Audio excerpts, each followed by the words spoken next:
The Caribbean nation of Haiti is in the grip of rampant gang violence that might as well be called an all-out war.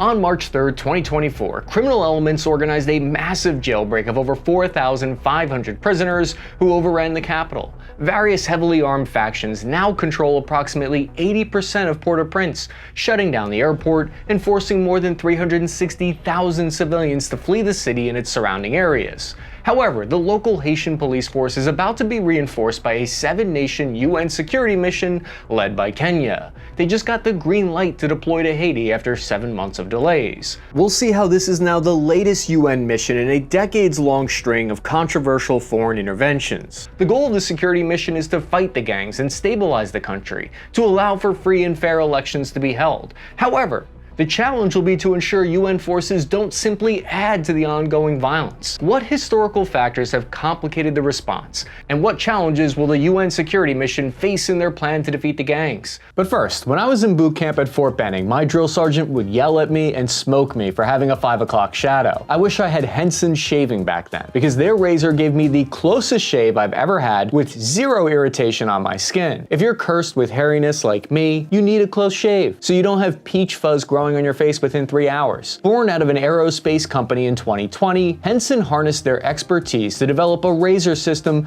that supports the blade right up to the edge, eliminating blade chatter, which is a primary source of razor burn. The blade is only exposed about 1/1000th of an inch. That's less than the thickness of a human hair. Instead of using those expensive multi-blade cartridges that are full of plastic and give you razor burn, grab Henson's AL13 in aircraft aluminum. Its surgically engineered razor takes just one old school razor blade. You remember those? And instead of throwing away $2, $3, $4 on each cartridge, razor blades just cost 10 cents a piece here. I'm no NASA engineer, but that seems cheaper and more efficient to me. And if 10 cents is too expensive for you, Henson is offering 100 free blades with the purchase of a razor. Just use code TASK at checkout. Taking up about a third of the island of Hispaniola in the Caribbean, Haiti has a population of about 11 million people and shares its borders with the Dominican Republic. The island lies about 700 miles off the coast of the United States. The history of Haiti helps explain why finding a solution to this sensitive situation here is so difficult. In the 1600s, France and Spain turned the territory of Haiti into a giant sugar plantation and wiped out the native people. To oversimplify it all, Spain ceded control to the French government in 1697, who then relied on the forced labor of an estimated 800,000 slaves from Africa to cultivate the cash crop in Haiti. In 1791, former Haitian slaves declared their independence and fought a brutal war for freedom. Most Haitians are descendants of these self-liberated people, and I think that's why one of the things everyone knows about Haitian culture is that they value resilience very highly. But their freedom came at a high price tag. Not only did 200,000 Haitians die in the bloody struggle, but France came back with massive warships and threatened to bombard and invade the island. They told the Haitians they needed to pay a large indemnity fee for their lost profits from the plantation colony that they lost.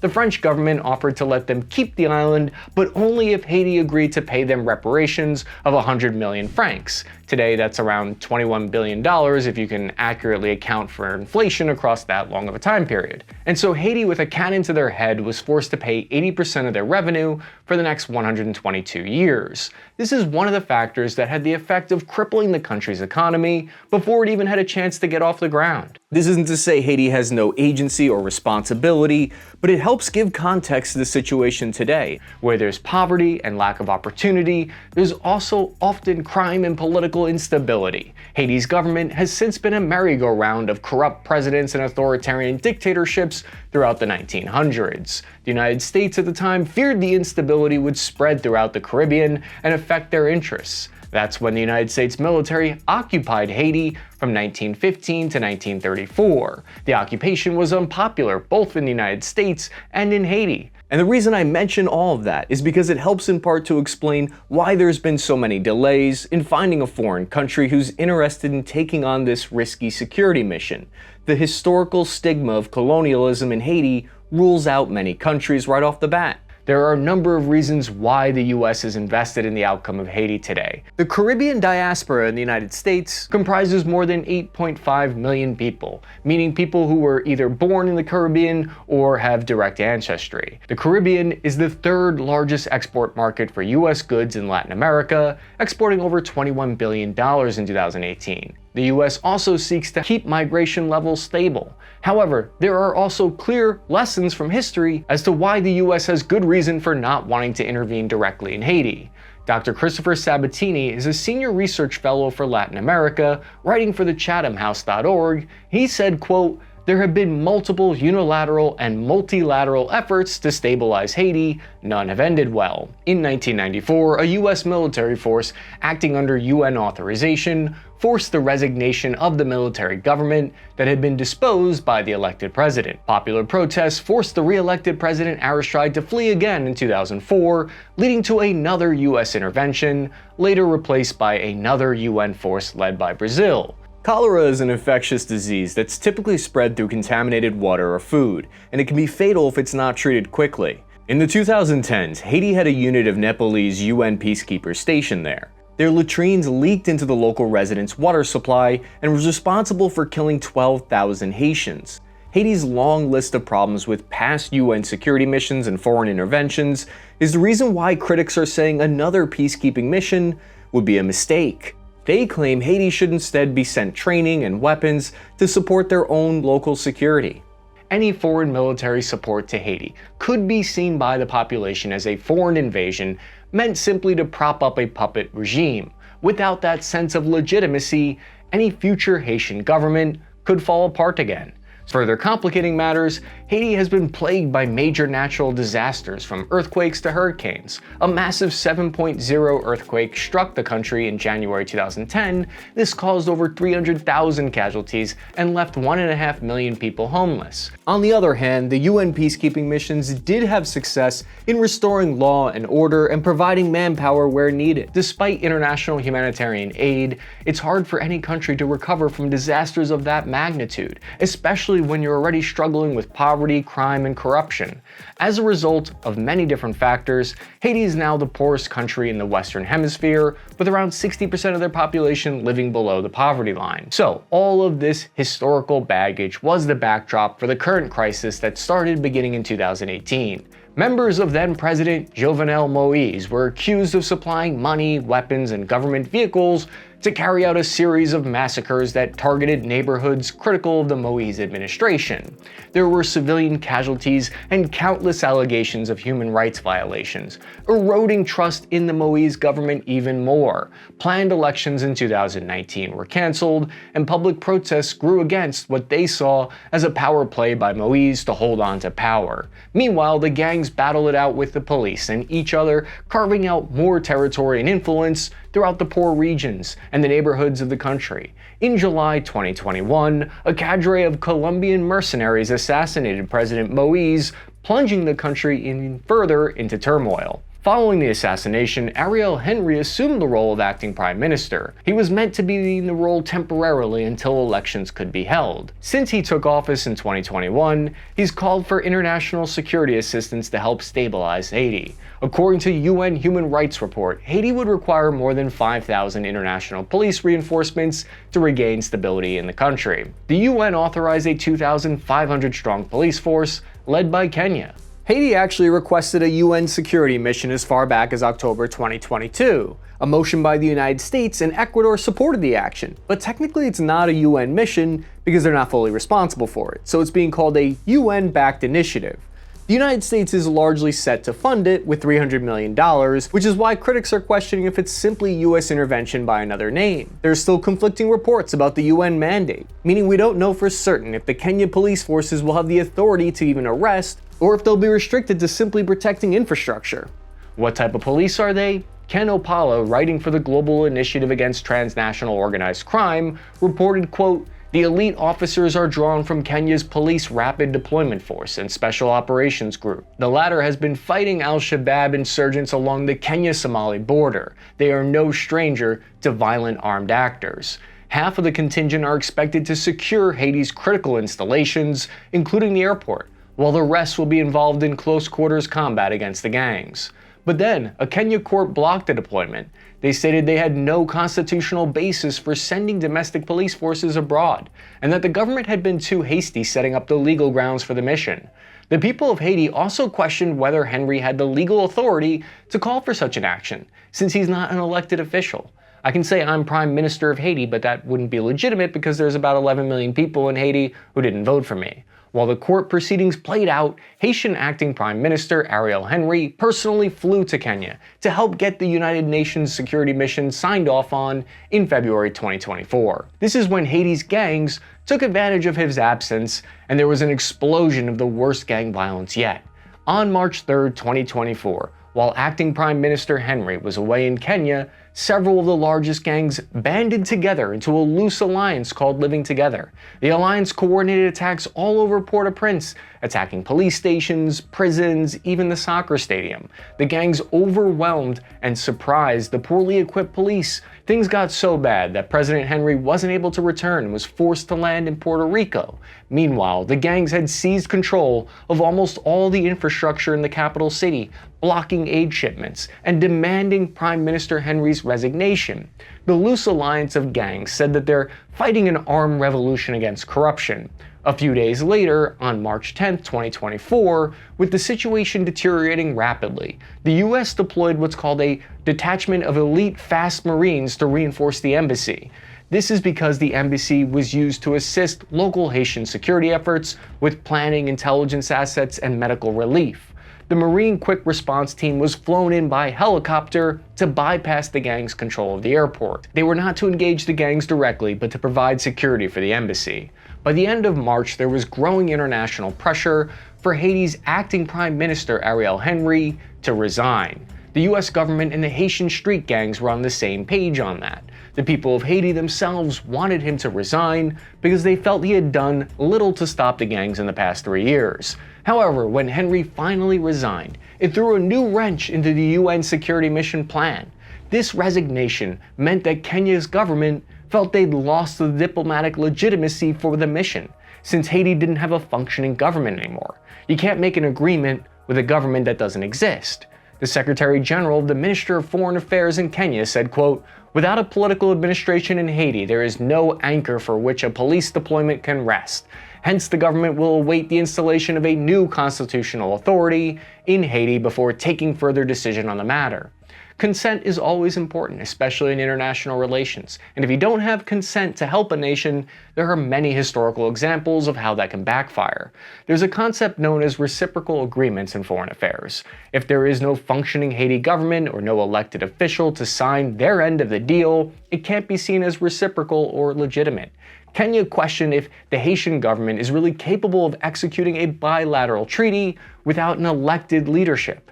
In response to this, on April 25th, Haiti swore in a new transitional council to handle finding a new prime minister. On May 1st, they swore in an interim prime minister, the least controversial decision probably by picking the former sports minister, Fritz Belizaire. In early 2024, in May, Kenya's President William Ruto stated that these actions in Haiti have been resolved and that the security force is now back on track after months of delays. There might have been some internal political divisions in Kenya that needed to be resolved. Ruto has been one of the main proponents of the mission since the start, saying it was, quote, "a call to serve humanity," and Haiti's prime minister called it a brave act of solidarity with the people of Haiti. With an African country leading the UN security mission, Kenya isn't seen as imperialists or colonialists like how other countries might be viewed. However, the mission was very controversial inside Kenya, where it was heavily debated.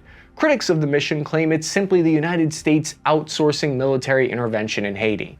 They claim Kenya has its own security issues to resolve with terrorism on its border with Somalia, and that Kenya's President Ruto's real motivation for the deployment is for the $240 million his government requested for the mission. Critics of the plan have pointed out nothing clear has been put into writing about the maximum amount of time that the UN forces would be authorized to stay in Haiti, or the exact role they would play in fighting the gangs. There are currently 24 active UN peacekeeping missions around the world. According to Joseph Siegel, director at the African Center for Strategic Studies, a think tank within the US Department of Defense, Peacekeeping missions around the world have faced criticism for failing to uphold standards of professionalism and human rights. This is one of the major challenges that the UN mission will face in Haiti, outside the obvious one of having to fight back more than 4,000 armed gang members. However, Kenya won't be going it alone. 6 other nations have pledged security forces to assist, along with Bangladesh, Chad, the Bahamas, Jamaica, Benin, and Barbados. A total of at least 2,500 security forces will be led by the 1,000 Kenya police officers. This distinction is an interesting one. It's not military soldiers being deployed, it's police officers. For the past year, Kenya police have been training to prepare for the mission, but were sent back on leave until the legality was sorted out. Reports indicate that they've now been called back from leave and are preparing to deploy. We know that in March, Canada went to Jamaica to train officers in peacekeeping and combat first aid. Canada is one of the largest funders of this mission so far. There's been 7 months of training since the deployment was first authorized by the UN, which has been helpful, because there's still doubts about whether this will be too little, too late by some experts. Officially, there's no timeline, but the New York Times spoke to some of the Kenya police officers who believe they'll be deployed within the end of May. The first wave of 200 Kenya police officers are expected to arrive in Haiti. In the military, we call this the advan, or the team that's deployed in advance of the main elements to coordinate requirements and help coordinate the follow-on forces the main element. This is necessary for scaling up operations. However, when a small contingent of the Haitian leadership arrived in late May, they deemed the forward operating base to be not suitable for operations and requested additional medevac helicopters to support them before the mission could start. This has once again further delayed the mission. During this kind of pre-mobilization train-ups, typically what you do is you get classes and briefings on history and culture of the country you're deploying to, so that you're sensitive to the local customs. Certain hand gestures that seem perfectly innocent in the United States are seen as offensive sometimes in other nations. You get rudimentary language lessons that are enough for teaching the basics. There's also constantly rundowns on the types of tactics and strategies that the enemy has that they've deployed in the past. For instance, I watched hours of footage of US soldiers getting attacked by IEDs and sniper fire. It can start to psych you out after a bit, but it's useful so you aren't walking into it totally blind. When the New York Times spoke to the regular Kenya police officers deploying to Haiti, they said they were aware of all the previously failed international interventions in Haiti, but that the Haitian people had viewed those forces as an occupation. They stated that their mission would be viewed differently because their goal was to support local police and protect civilians. Ken Opala spoke to the Kenya police officers as well, and he stated, quote, "The issues of corruption and human rights have been central in the pre-deployment training of the police officers. The contingent has been warned that officers risk deportation and/or jail if they engage in acts that jeopardize their terms of engagement." End quote. This is because there are criticisms of Kenya's record of police corruption and human rights violations. Right now, Haitian police are outnumbered. There's a shortage of helicopters, armored cars, and body armor. Only around 40% of Haitian police have body armor vests, and there isn't enough infrastructure to keep many of their vehicles in running order. Vigilante groups have started popping up in neighborhoods throughout the country, enacting vengeance against gangs. More than 5,000 people have already been killed or injured and another 2,500 kidnapped by March of 2024. Experts in the region like Dr. Christopher Sabatini believe this current force structure of the Kenya-led UN forces is still underfunded, undermanned, and under-equipped. The total cost of the mission is estimated to be at least $600 million, and there are challenges in finding funding for the money. In the meantime, US contractors were flown in by a C-130 into Haiti to set up living quarters for this new contingent of Kenyan police officers. The UN force is going to have to battle over 200 gangs throughout the country, but one collection of them rises above the rest. The G9 family, which is led by the most notorious of all, a man nicknamed Barbecue. The nickname allegedly comes from his MO of burning his enemies alive and eating them, although investigations have shown that this is probably an urban legend and is likely not true. But still, Barbecue is like a Far Cry 6 villain on steroids. He's actually a former police officer where he faced allegations of corruption and abuse of power. In Haiti, there's a long history of rulers using gangs and corrupt secret police forces to repress the people. Through a combination of his ruthlessness and political connections, Barbecue rose to lead a gang called the G9 family, which grew to become the largest and most powerful network of gangs in the capital of Port-au-Prince. The G9 alliance has filled the power vacuum in the country and controls access to one of the main fuel ports, which gives him considerable power. Depraved extremist or not, Barbecue is now the most visible face of the gangs in Haiti, styling himself as a leader of the revolutionary group instead of an organized crime network. He's seen in a beret and military gear often. He claims to represent the people of Haiti in a fight against corruption. He said, quote, "With our guns and with the Haitian people, we will free the country." Where are these weapons coming from? Many of the arms are smuggled in from the United States. They've gotten their hands on high-powered 50 cal rifles and belt-fed machine guns. Most of the guns make it to Haiti by sea, but there are old landing strips in the rural parts of the country too. They were originally cleared to make way for humanitarian aid shipments after the earthquakes and hurricanes, but these abandoned airfields are poorly monitored today and provide easy access for the more aviation-minded smugglers. Barbecue's G9 family are fierce rivals with the G-Pep gang, battling for control of Port-au-Prince, with ever more advanced capabilities, including recently we've seen drone warfare. Whether the multinational UN security mission will be able to defeat the gangs and retake control of the capital of Haiti is up in the air. Experts believe it will require the Haiti National Police and the international forces to cooperate and have effective equipment and numbers, even though many people disagree about the right way to handle the crisis in Haiti. At the end of the day, what most people can agree on is that they would like to see an end to the violence in Haiti and a return to stability and security so that civilians can live there in peace. I'll be monitoring the situation and will post an update if you found this report valuable. Please consider hitting the like button if you did. Follow the Task and Purpose Discord channel if you're interested in chatting with a community of people who are interested in conflicts and geopolitics as well. I'll also be there chatting with the over 4,500 members we have there. I'm your average infantryman, Cappy. Thank you for watching Spare Parts Army, signing off this net time now.